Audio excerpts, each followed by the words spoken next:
Have you ever been in a situation where you knew you were completely innocent, but were suspected of wrongdoing? The instance when you are telling the absolute truth and every odd against you is making you seem like a liar. I myself have experienced this feeling, so nonetheless, when I heard the death penalty, it made me question numerous things, such as how costly the process is and where we could be expediting that money, how inhumane the process can be, and just how many innocent people are put to death due to wrongful convictions. Today I will be discussing with you how the death penalty could ineffectively mislead a nation with being hypocritical in their inhuman acts, wrongfully convicting a person to the death penalty, and costly expenditures. I myself have been in situations where I've been wrongly accused and have had to suffer the consequences.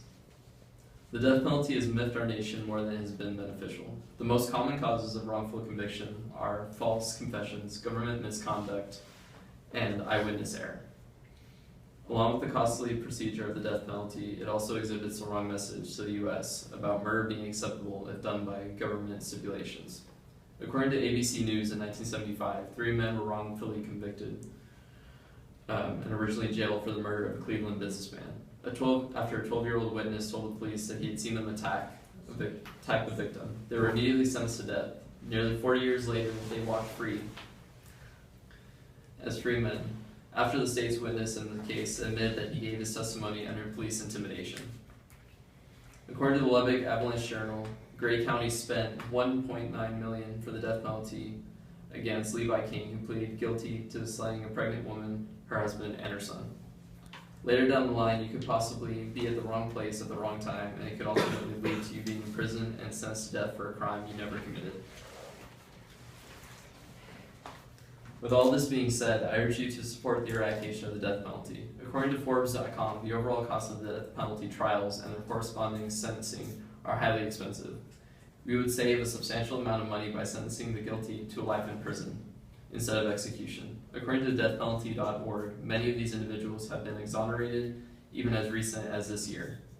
We should no longer waste the excessive amounts of money on death penalty cases when the possibility that the convicted may be innocent of the crime.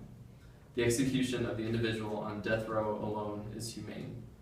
Let alone to execute an individual who is innocent of the crime is even worse.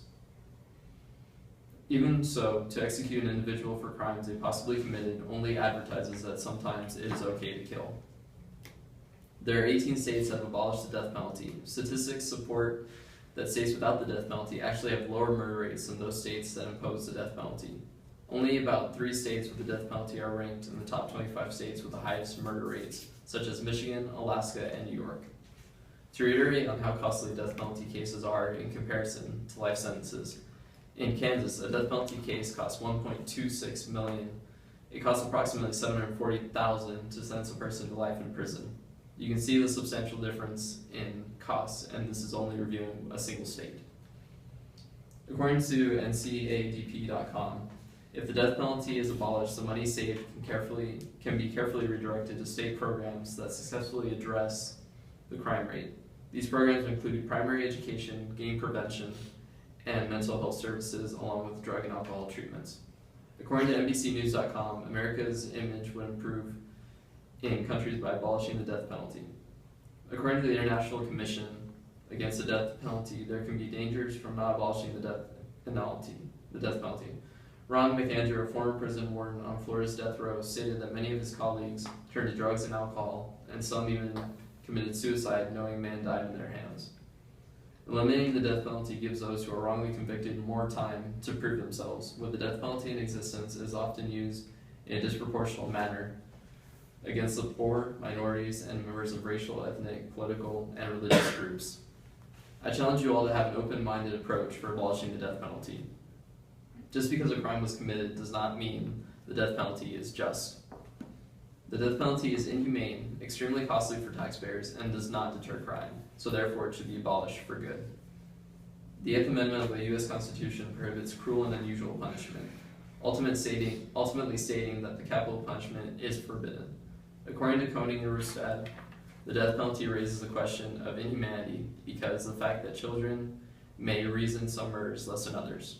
As Murphy points out, an Urban Institute study finds that a death in Maryland costs 1.9 million more than a sentence of life without parole. As the saying goes, do to others what you would want done to yourself. This simply illustrates the issue of the death penalty and reasons against it. Forcing the criminal to live despite what they have done allows them to truly understand the severity of their crimes. After all, it isn't about what is fair, it's about serving justice for the people affected. My intentions and purpose for this speech is to explain to you why the death penalty should be eradicated in hopes that you will carry this information with you from here on out.